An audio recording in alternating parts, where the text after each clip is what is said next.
Thank you. Good morning. So, I have 30 minutes to spend with you. I'll talk for a little bit of that and then answer some questions if you have any, just like we did with our prior speaker.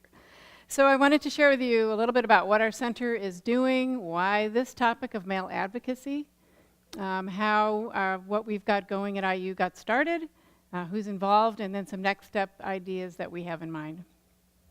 So a little bit about our center. We were launched a Center of Excellence for Women in Technology in the fall of 2013.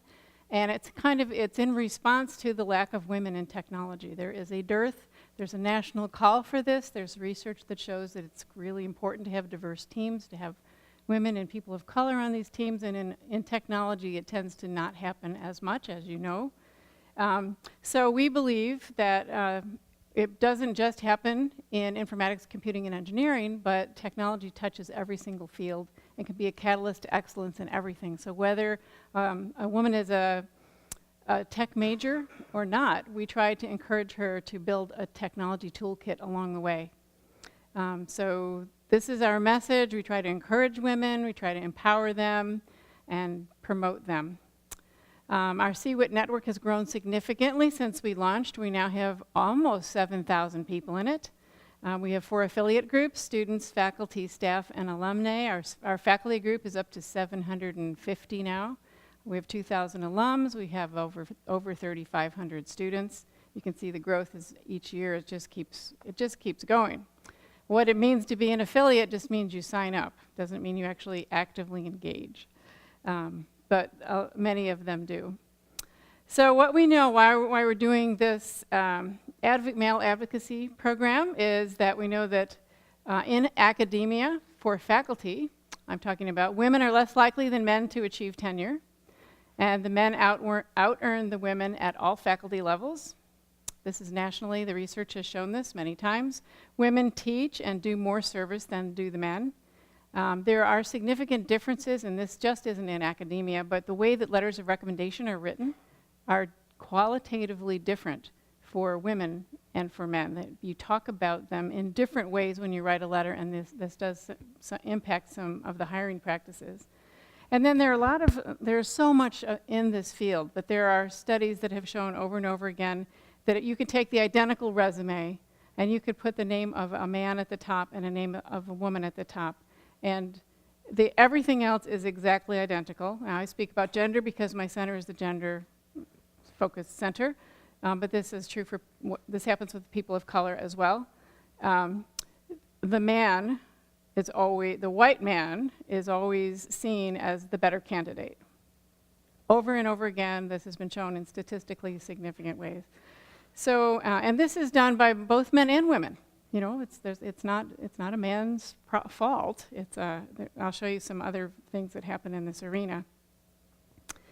We know that the best people don't always rise to the top. And we know that in corporate world, 56% of technical women leave the corporate world. And it's not because they hate their work. Well, the reason they leave it is the research is showing, if you can check this out with a group called catalyst.org, that's amazing with their research. It's because they're not included, and they don't get promoted in the ways that they believe they can, but they see themselves being passed over by people who look like their bosses. So it just happens.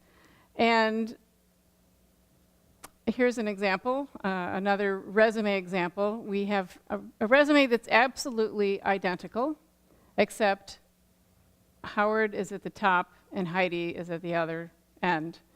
And so they had all these people review it, men and women, and they were asked how power-hungry, self-promoting, and disingenuous, was the person whose resume you're looking at. And it's significantly different that the woman was always more power-hungry, more self-promoting, and less honest than the man, over and over again. And also, when asked, would you like this person?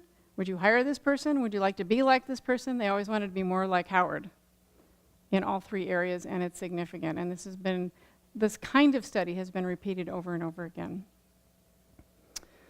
Here's another example. This has to do with musicians. So there were people being auditioned over and over again for orchestras, and why was it only 25% women? People couldn't understand. There are wonderful women who are gifted in this arena. So they tried an experiment where they put up a curtain. Maybe some of you have heard this.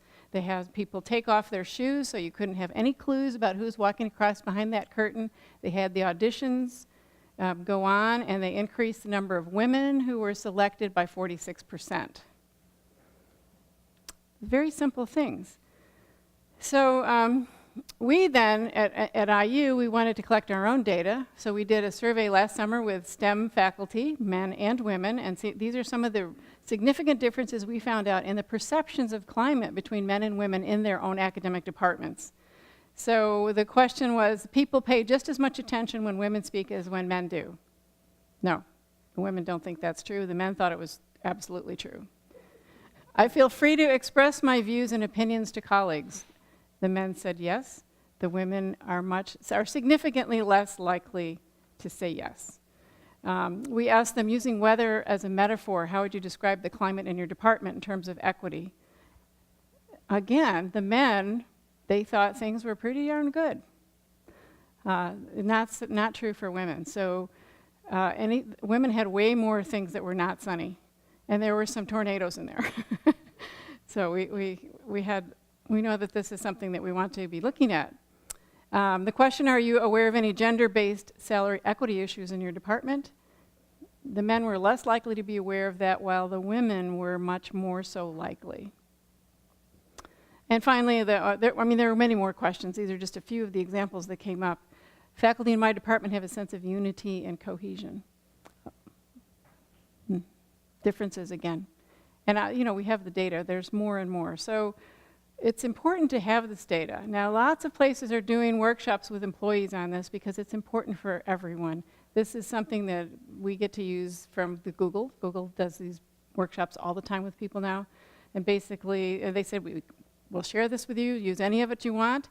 But I think this is a really important point, that we receive 11 million bits of information at any one point in time. And how many do you think we can process with our human brains? All you technical people in the room. Guesses? Right. What time of the day, what day of the week, right? So 40. We can only consciously process 40 bits. So that means our brains have to be like, they have to filter. They have to filter.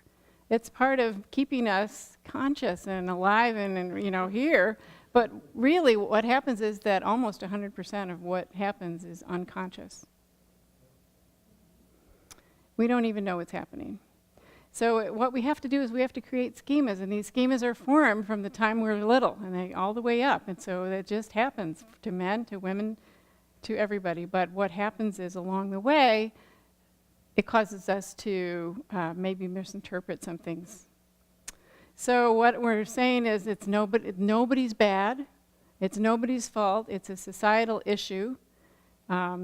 People aren't broken. Majority groups are not the enemy. But if we all come to the table and be aware of these kinds of things, then we can do something about it and hopefully work towards more equity. And the one thing about unconscious bias is that it is more salient, particularly when there's a huge majority of one kind of person in the room, which would be like nurses, education, technology, that's what we're talking about. So it just comes with us to work. So what we did was we had, of the 750 faculty, maybe 75 or 100 are men who signed up to join our center. And so we called the men together for a meeting, and a lot of them came, and it was just men in the room. I didn't even go. And Tom James up here, he led the meeting, and he said, why are you affiliated with CEWiT? What are you hoping to get out of it? And everyone sat around, they said, well, don't tell anybody this, but we want to do the right thing. We don't know what the right thing is. We don't know if we're going to say the right thing. We want to do it. We want somebody to tell us what to do. Please help us out. So that's basically what they're saying. These were supposed to come in one at a time, but they're all up there. So they want to be proactive. Please tell us what to say. Yeah, I just told that story. So we looked around for some plans, some programs that were out in the country. The National Center for Women in Information Technology, that I've been affiliated with for many years, they have done a big piece on this in the corporate world. They've interviewed male advocates for women in technology. They know how they got to be male advocates, why. And they've put together these kits. If anyone's interested, you can go online. It's like the top 10 ways to identify advocates, the top 10 ways to grow male advocates, and things like that. So that informed us in some ways, and we thought, well, what's happening at the university level around this issue? What can we be doing here to be dealing with some of the issues we've identified? So we found the Catalyst.org group I told you about. They have men advocating real change groups that are affiliated with them. Google and Carnegie Mellon are doing programs called Bias Busters. And then we found this program that was funded by the National Science Foundation back in 2008, has taken all kinds of different turns along the way, but it is now present on some campuses, and now it is present on ours. And the way that we did that was we brought in a team of 3 faculty men from other campuses who've been doing these trainings, and they trained some advocates, some male faculty who wanted to do something. And they trained them how to lead workshops with other men faculty. And the reason it's men to men is because they said they can be honest, they can present the issues, it takes out a layer of emotion from when women are in the room, the defensiveness. They can challenge the men in ways they couldn't challenge them in front of women if they were in the room. So this is one model that we're trying. But basically, the underpinning is that you affect climate in positive ways, and you're going to affect recruitment, you're going to affect retention, and you're going to affect advancement. And that's the bottom line for it. So these are just the little bubbles that we educate men faculty about issues that are related to gender equity. We build a supportive network of men, and we introduce men to strategies for bringing about positive change. So they don't just hear that this is an issue, they go through scenarios about, suppose this happened, what would you say? What could you do to interrupt it to be a champion of inclusion? So we started out with 5 men who went through the training, and it has now grown to a pool of 15. And they study this on their own. We have an oversight group of women from my center who work with them, and they do practice workshops with us before they go and do them with the men, so we can, be informed and just help them out with some things. But they don't need any help. They're great. They're pretty awesome. And I brought one of them with me virtually, 2 of them actually, so you'll hear a brief comment. Hello, I'm Simon Brassel, and I'm a professor in the Department of Earth and Atmospheric Sciences here at Indiana University, Bloomington, and I'm an advocate for gender equity. My hope is that the active engagement of male faculty in the Advocates and Allies program will help spread a climate of awareness and commitment to redress the long-standing inequities that have acted as barriers to the advancement of female faculty. It is encouraging to see the enthusiastic participation in the workshops that we have convened, and to recognize that a growing cohort of male colleagues are motivated to intervene and act when confronted with gender inequities, for example, by calling out instances of implicit bias. I'm an advocate because I honestly believe that we can change the climate for future female faculty, like my daughter-in-law, whose first faculty appointment begins this fall, and my younger daughter, who aspires to a faculty position upon completion of her PhD.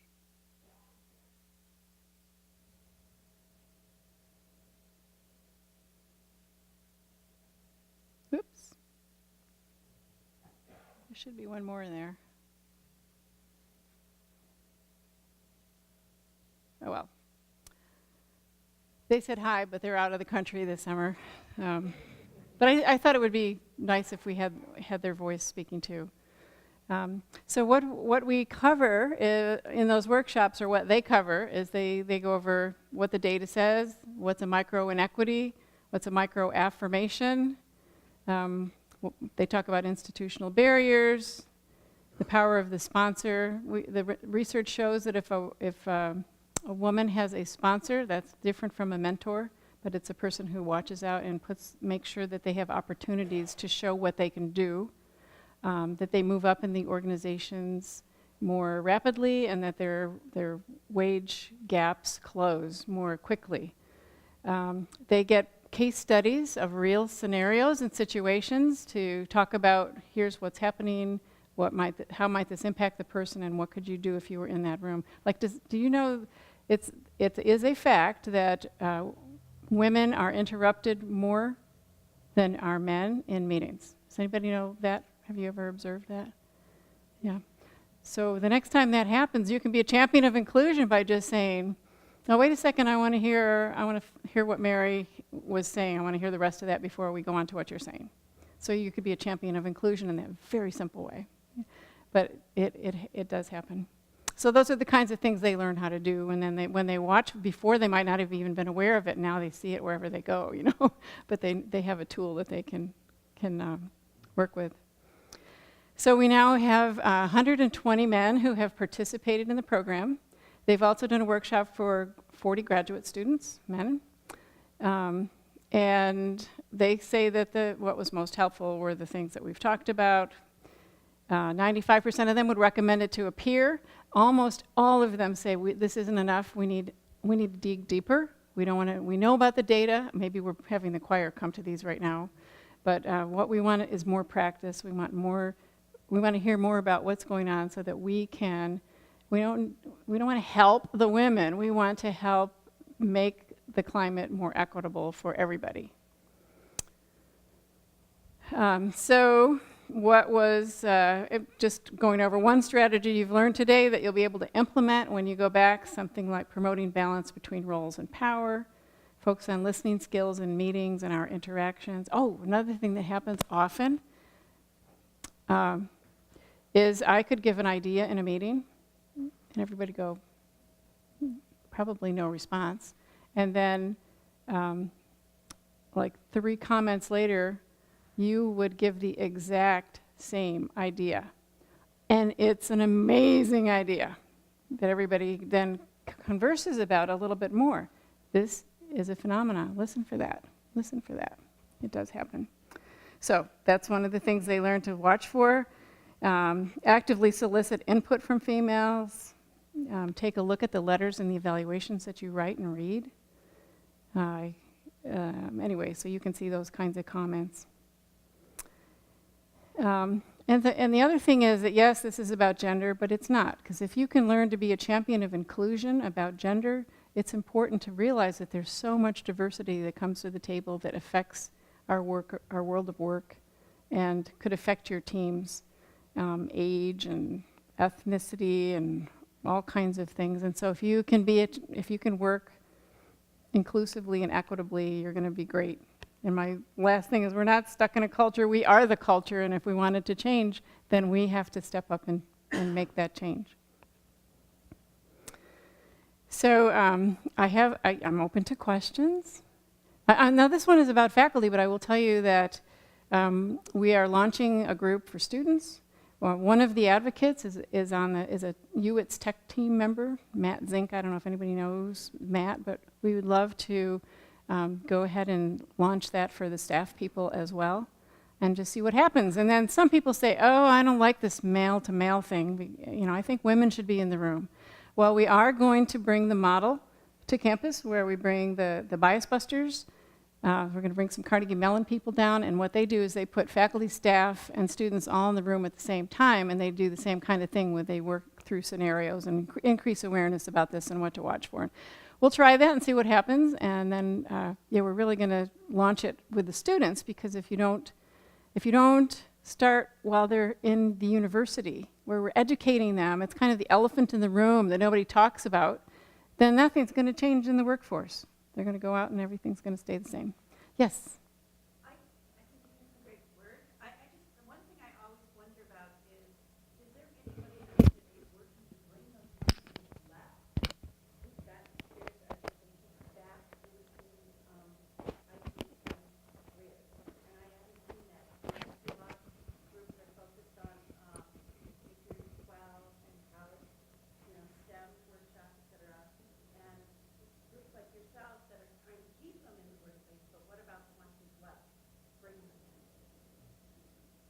Well, there's also a bias against people who have left, right? So you have to think about how can you really include them when you come in. But if you look at, there's a corporate alliance with the National Center for Women in IT, and they actually have that as one of their, as a focus. That's a pool of people, because we need way more men and women going into technology with the jobs that are going to be opening up.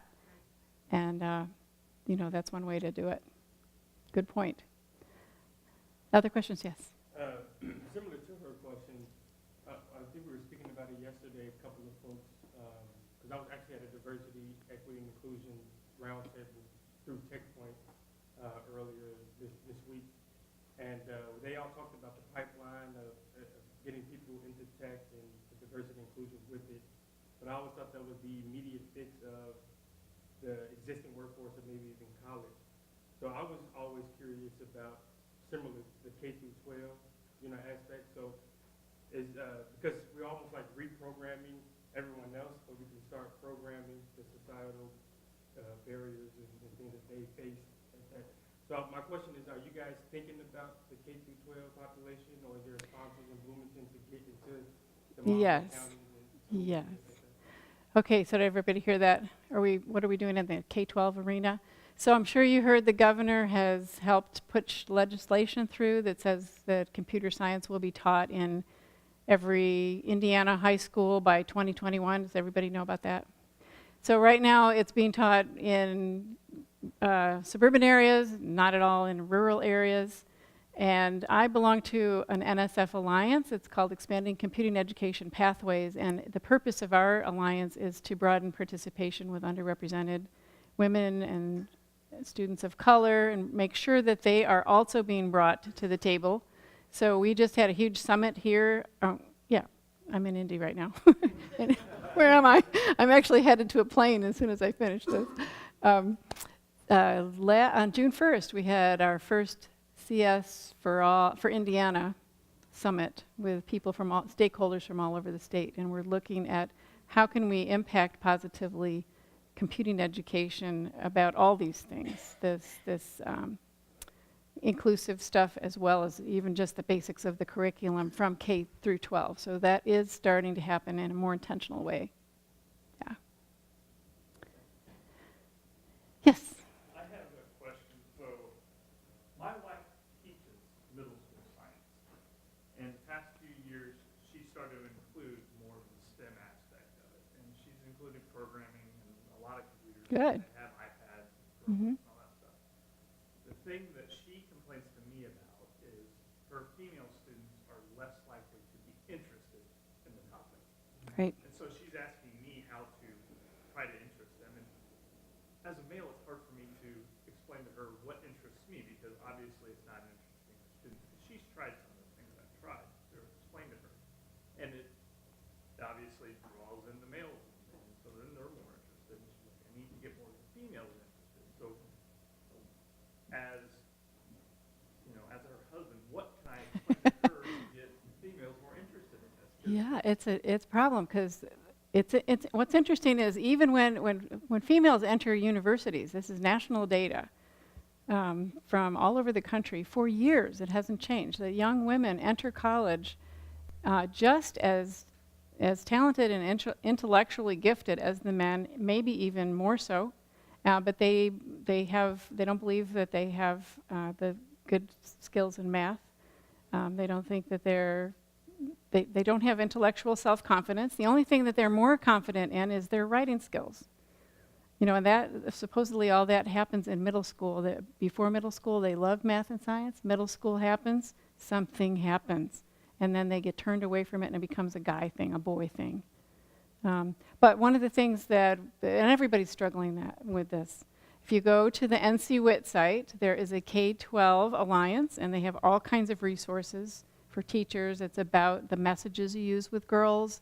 It's about, we don't have a lot of, they need role models. They need to see women. They need to see girls. They need to see, you can do these Lego Mindstorms. They're all over the state of Indiana now. It depends on what you do with Lego Mindstorms.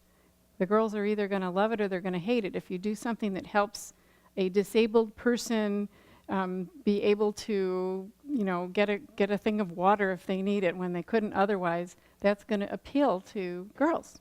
But the boys will just build the Lego robotics. It doesn't matter, they love it. You have to, look at context and things like that, and that's true all the way along. And imagine, we still have the problem of trying to attract college women who have not been exposed and who have developed this mindset, that trying to convince them that they want technology is not an easy feat. Yes. One suggestion I would throw out there is, I've been in other cities where this initiatives are far more developed at this point. And Girl Develop It, for example, is one group I think is building some real neat programs in other cities like Minneapolis. I would say you want to be very gentle and careful about how you approach this, but I would actually contact these groups, ask if you can sit in. I know in Minneapolis I did quite often, and just observe, because if you can kind of see, a female-centric group that is working in a worker space, or working in a development space, or working in the rest of that, I know from my standpoint it was eye-opening about what the motivations were, where the curiosity came from, and how you can adapt and encourage that. Yeah. Other questions? I guess I would like to encourage. Did somebody else have a question? Oh, yes. I'm not sure if mine's a question, but it's just an observation that I've had. I'm from Africa, Zimbabwe, and we have a problem with parents not educating their girl children simply because there's no return on an investment. Because girls, we do the dowry system, so a girl will bring money in when she gets married, and then she starts a family, and she's now on a different family line. Boys, on the other hand, carry the family name. I was thinking, I've seen that now here. I feel like it's the same way, only different in the sense that women go to school here, but when they get married, they stop. And I think it's because of the culture. So it ends up being the same what's happening in Africa and what's happening in a developed country. In the sense that you encourage girls to go to school, like we will encourage them to go to school. They get married, we encourage them to stay at home. So it's the same thing again. So I think I like that there are males in here, and they get to hear this, because I think when you get married, your partner has to be accepting of you keeping, going to work. For women, it's the same. I guess I'm not as articulate, and that we discourage girls to go to school back home. Here we encourage them and then kept them. So then there's no encouragement for them personally, because it's like, I just want to get married and that's it. So I think that the culture needs to change to where males are accepting of their wives working after having children. And so it's not just in the workforce. I like the head question, how do we invite those women back into the work environment? What can we do to get them back? But I think it starts with at the home. Does the husband encourage her to go back, and will the workforce open the door for her to come back? Yeah. Well, that may be true for some people, and I know a lot of college graduate women who work, but they just don't work in technology, right? So that's what we're all trying to work on. Yeah. So anyway, thank you so much, and I challenge you to think about unconscious bias, how it might be playing in wherever you work, and what could be done that's proactive. And the other thing that we know is the job descriptions are written with bias, so that impacts who applies. So when people say, oh, there aren't any women out there, there are. And the other thing we know about women is that, I was telling somebody, the research shows that you could have 10 things of required or not required, but desirable skill sets, and a woman will have 9 of the 10 and not have that one and say, oh, I can't apply for that job. So be careful about how you word job descriptions. But we also know that a guy would see that he could do one of those 10 things and say, "I'm on it, I got this job," and then he'll go and apply and probably get the job. So there are real differences. Okay. Maureen, I really want to thank you for being here with us today. I think this is a great topic for discussion. I want to encourage all of our members here. I know that I have participated with the CEWiT program and sponsoring student interns, young women who are in high school, who have done some job shadowing with us, who have worked in our service desk at the Global Knox. So, I would like to extend the attendee list here to you, that you could reach out to our members if you have a need to get more participation in those programs. But we've had great experience in the service desk, where we've had some of the students participate and work with us. It's been a great experience for both us and I think them. So thank you again for coming today.